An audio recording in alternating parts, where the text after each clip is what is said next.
Good morning, good Wellesley dog friends. I'm out here with my pack today,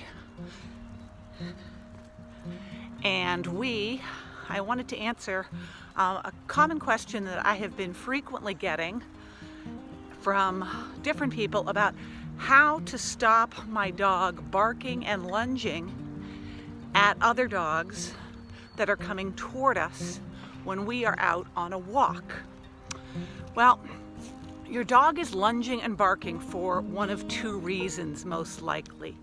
Either it's insecure and fearful and trying to ward off the other dog and person that are coming towards you, or possibly, especially if it's a new puppy, what your dog is trying to do is it's really adrenalized and excited that there's another dog coming toward it, and it wants to go and get at the other dog and play with the other dog. So it really doesn't matter which reason. If your dog is lunging and barking, the reality is you want it stopped, right? Let's go, girls. So in order to stop your dog from lunging and barking, once again, I am going back to what is the leadership that you have established with your dog. Now, the leadership on the walk is directly related to the leadership that you have within your house. But the reality is that when you're out on the walk, if the dog doesn't believe that they have to follow you, if they don't believe that they have to listen to what you are saying, where you are going, but that they are free to zig and zag and run over to someone else, they're going to do so, because dogs are opportunists and they want to do what feels good to them, or they want to protect themselves against something that doesn't feel good to them. So where does that leave us? What does that mean we should do when our dog lunges and barks? The truth of the matter is, once the dog has lunged and barked, the horse is out of the barn, so to speak. It's actually too late. What you have to do is give your dog the message at the first sign that it is aroused that that's unacceptable. Now, what's arousal? It's when the dog goes from walking around like to all of a sudden staring, putting its ears up, putting its tail up, getting really attentive to someone or something that is coming at you. Of course, while you have a reactive dog, you also, as the leader, are going to be looking out for people and dogs that are coming toward you.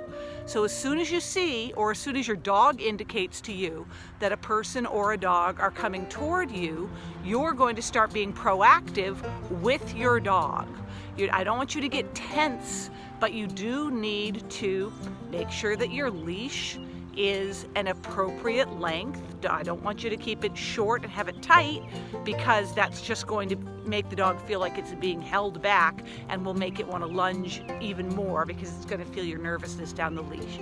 But because you are hopefully using a decent training collar, and we've already discussed that, you are going to have your leash short enough so that as you see your dog building up its adrenaline load and you are getting closer and closer to the dog, you can start giving your dog little bits of bump, bump, tap, tap information with the training collar, or with an e-collar if you're doing e-collar training, or at the first sign of arousal and your dog's starting to get ramped up. If you have your pet convincer spray in your back pocket, you can use that to diffuse. Just give a little tap on the spray.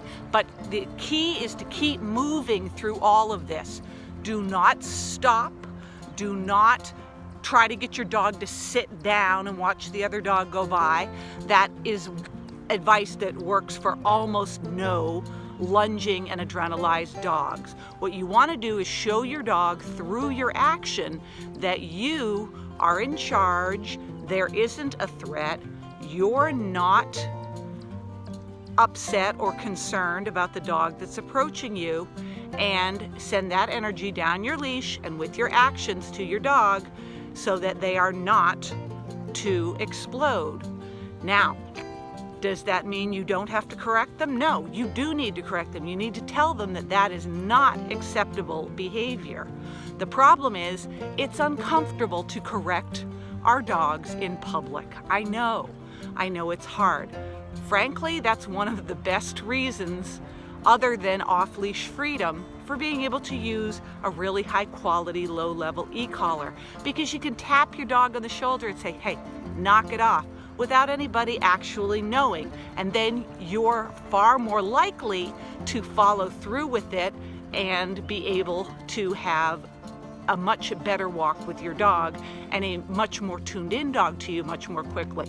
But I understand there are a lot of people that, despite how wonderful the new technology is, just think of the old-fashioned nasty shock collars and don't want to use an e-collar. Hey, that's everybody's choice.